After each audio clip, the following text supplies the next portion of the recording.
You spent 13 years in a classroom before anyone asked you to sit for a math test on compound interest, and it still didn't happen. You learned the quadratic formula. You learned the causes of the French Revolution.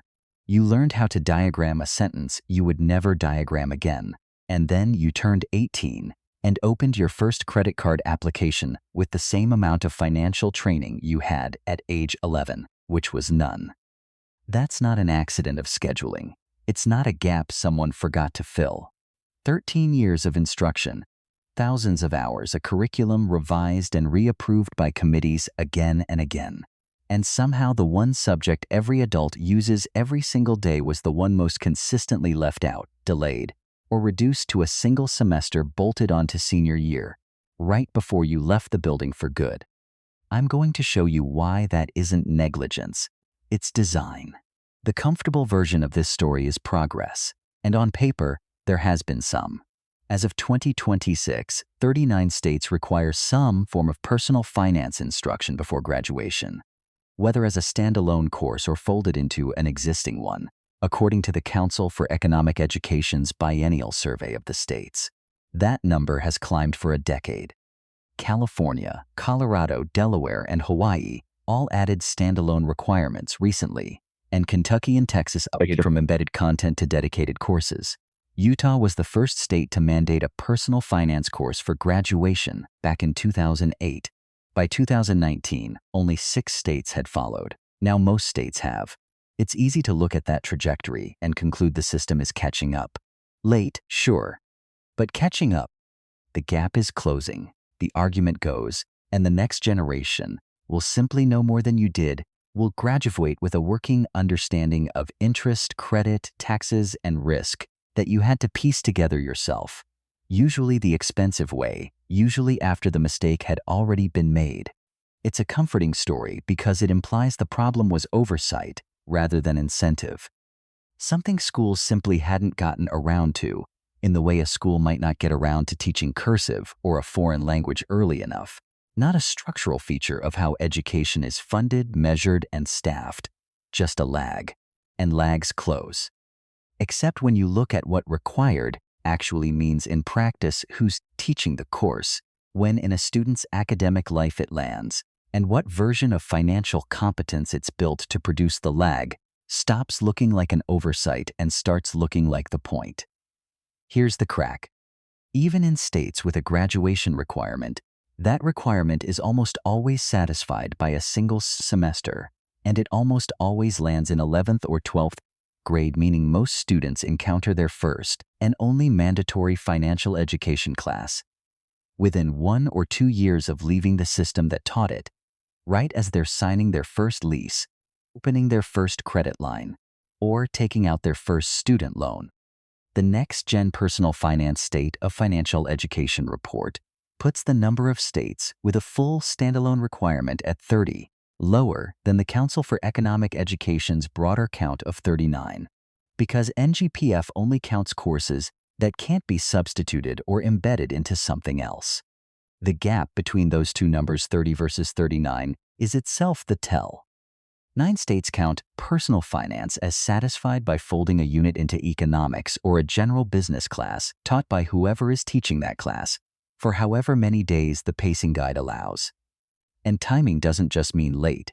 It means sequenced last, after the subjects that get tested. The TIAA Institute-GFLEC Personal Finance Index, which has measured adult financial literacy every year since 2017, found that adults correctly answered only 47% of its 28 questions in 2026, the lowest score in the index's 10-year history, and a decline from the year before.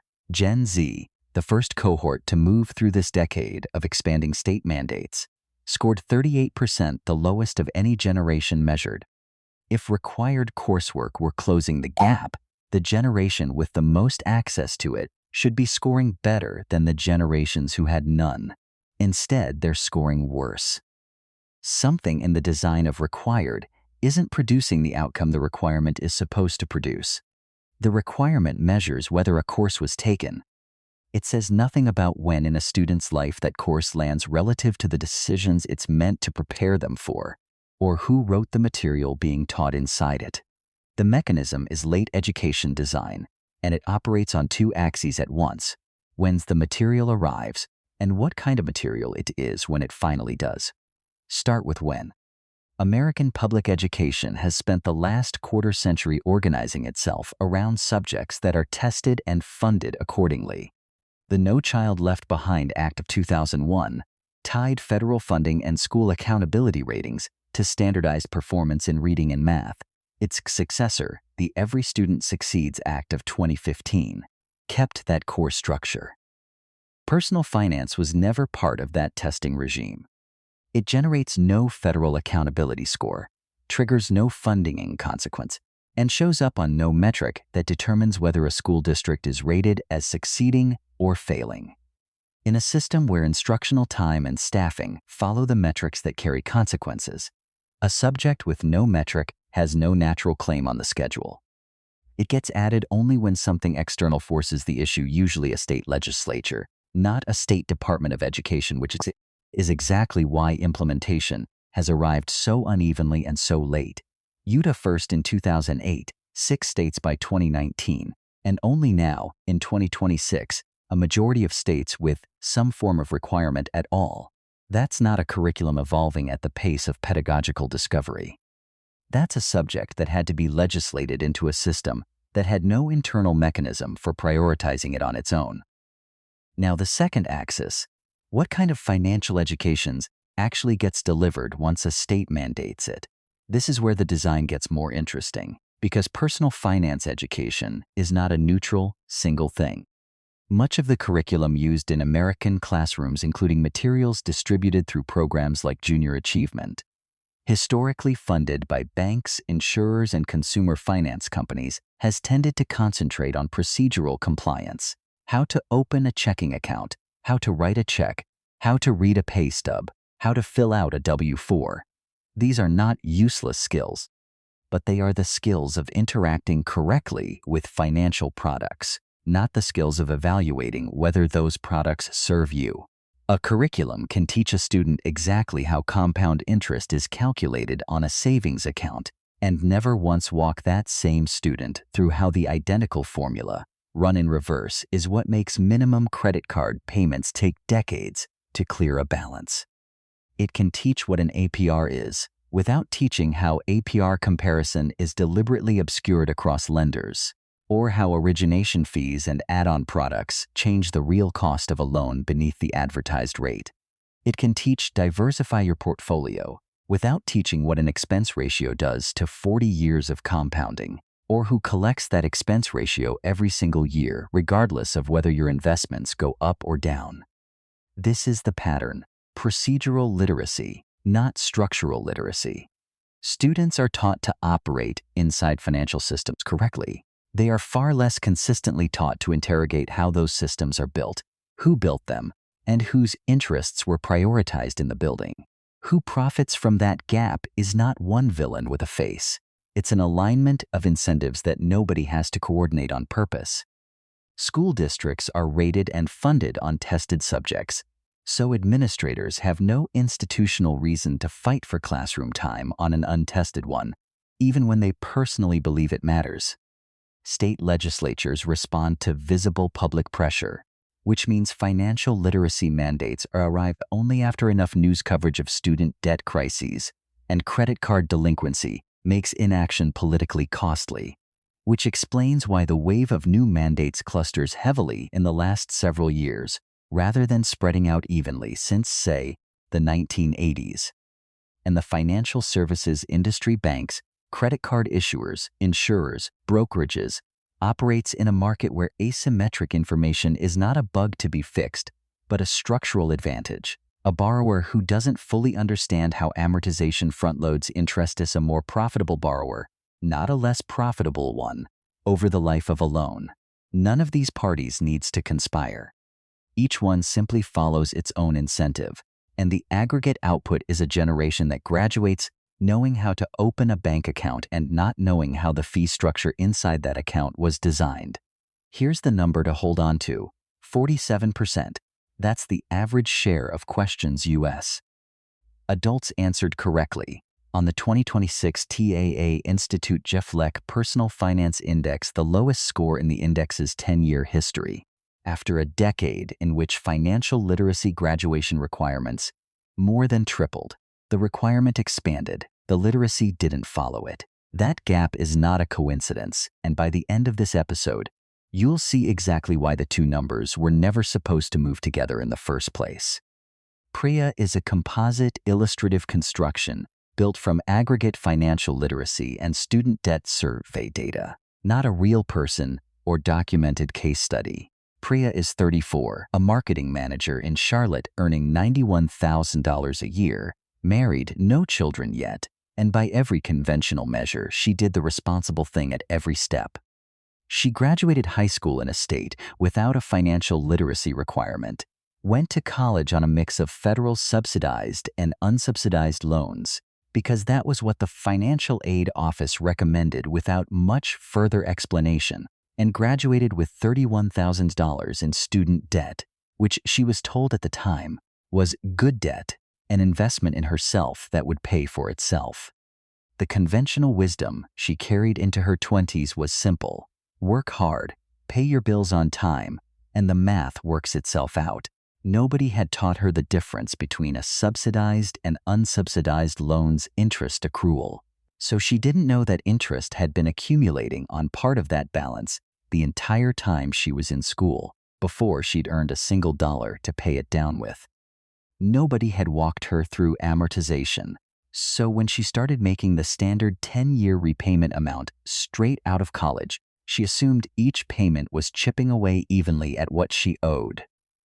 The contradicting reality showed up 4 years in, when she pulled her loan servicer statement to refinance ahead of a mortgage application. She had paid just under $14,000 over 4 years. Her principal balance had dropped by roughly $6,000. The rest, close to $8,000, had gone to interest, most of it front, loaded exactly the way amortization schedules are built to front-load it. The same mechanical structure this channel has walked through before with mortgages. She had budgeted. She had paid every bill on time, every month, without exception. And the balance had barely moved in a way that matched the effort. The moment of understanding wasn't dramatic. It was a spreadsheet, at her kitchen table, on a Tuesday night, cross-referencing 4 years of statements against a payment schedule she pulled from her servicer's website, the kind of amortization table that exists for every loan she's ever held and that she had never once seen presented to her by anyone whose job it was to teach her. She wasn't angry at the interest rate. 6-point-something% was disclosed, printed, technically available to her the entire time. What she was angry about was the 13 years of schooling that had covered fractions, algebra, and statistics, the exact mathematical tools required to read that amortization table, the first time she signed for the loan, at 17, with a financial aid counselor standing over her shoulder, telling her it was a good decision, and never once applied those tools to the one document that would define her finances for the next decade. Priya's reflection isn't about blame directed at her 17-year-old self. It's the recognition that she had every mathematical capability required to understand what she was signing, and none of the specific financial literacy required to know which numbers mattered. The math had been taught. The application of the math to her own life had not. That gap between abstract competence and applied understanding is exactly where the mechanism lives. And it's not unique to Priya. It's structural, repeated across millions of students who left school, able to solve for sand, unable to solve for what their own loan would actually cost them. Priya still has the loan. She refinanced part of it, restructured her payment order around the highest interest balance first, sent instead of the servicer's default order, and closed the gap between what she thought she understood and what the math actually said. What she can't get back is the 4 years where she paid on time, in full every month, and still lost ground to a formula nobody had ever asked her to apply to her own paperwork. Scale Priya's gap across the population, and the shape of the mechanism becomes visible at a level no individual experience can show on its own. Consider a hypothetical, structurally representative cohort, the roughly 4 million students who graduate U.S. high schools each year. If the current 30-state standalone requirement continues expanding at its recent pace, the next-gen personal finance projection is that by the class of 2031, about 76% of public high schoolers will be required to take some form of personal finance course, a real, measurable improvement. But apply what the TIAA Institute-GFLEC data shows about Gen Z, the first generation to move through this expanding wave of requirements, and the projected outcome is not the requirement implies. Gen Z's average PFIN index score, at 38%, is the lowest of any generation the index has measured, lower than baby boomers who came through public education with no financial literacy mandate in existence at all. Coverage went up. Comprehension went down. If you scale that pattern across a cohort of 4 million graduates a year, you are not looking at a shrinking gap. You are looking at millions of students annually receiving a credential that says financially literate without the underlying capability the credential implies. That gap has a price, and it's not evenly distributed. It shows up first in the products that are hardest to compare and least visible in cost: subprime auto loans, payday lending, insurance riders, the fine print on retirement account fee structures. Federal Reserve data on financial fragility consistently shows that a large share of U.S. adults could not cover an unexpected $400 expense without borrowing or selling something, not because the math of saving is complicated, but because the applied skill of building and protecting a buffer was never taught as a mechanical practice the way long division was, and it compounds institutionally, not just individually. Every year a cohort graduates without applied financial literacy is a year the financial services industry operates in a market where the average consumer cannot fully evaluate the products being sold to them. That's not a marginal advantage. Industry-wide, information asymmetry between seller and buyer is one of the most consistently profitable conditions in any market, and personal finance credit, insurance, investment products is a market built almost entirely on products whose true cost is disclosed in language most consumers were never taught to parse. A more financially literate population is not automatically a worse market for financial services, but it is a market that would require those services to compete more on genuine value and less on the gap between what a product costs and what a buyer understands it to cost. The incentive to close that literacy gap has always been weaker than the incentive to let it persist. So go back to the number from earlier, 47%. That's not a grade. It's the ceiling a decade of expanding graduation requirements has failed to break through. And once you understand the mechanism, the reason isn't mysterious. A system organized around tested subjects, staffed and funded according to those tests, was never structurally positioned to prioritize a subject with no test attached to the consequences that matter to it. And a curriculum built substantially with input and materials from the same industries that profit from low financial comprehension was never going to teach the parts of the system that work against the student sitting in the classroom.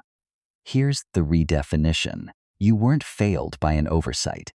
You were educated by a system whose actual, structural output was never financially capable adults, compliant, employable adults who can fill out the forms correctly, follow instructions accurately, and generate no disruption to the institutions that process them. Reading, writing, arithmetic following procedure.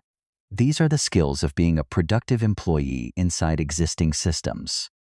They are not, on their own, the skills of evaluating whether those systems are structured in your favor. That's not a conspiracy theory about intent. It's an observation about output. You can trace an entire K-12 sequence and find again and again that the subjects funded, tested, and prioritized are the ones that make you a reliable input into an economy, and the one subject that would make you a harder target same economy to extract value from arrived last, if it arrived at all, taught by whoever had a free period, using materials that often originated with the industries whose products you'd eventually need to evaluate. This isn't a call to blame any individual teacher. Most teachers assigned to personal finance courses are doing genuine, careful work with instructional time and materials they didn't design and don't control. The mechanism isn't in the classroom.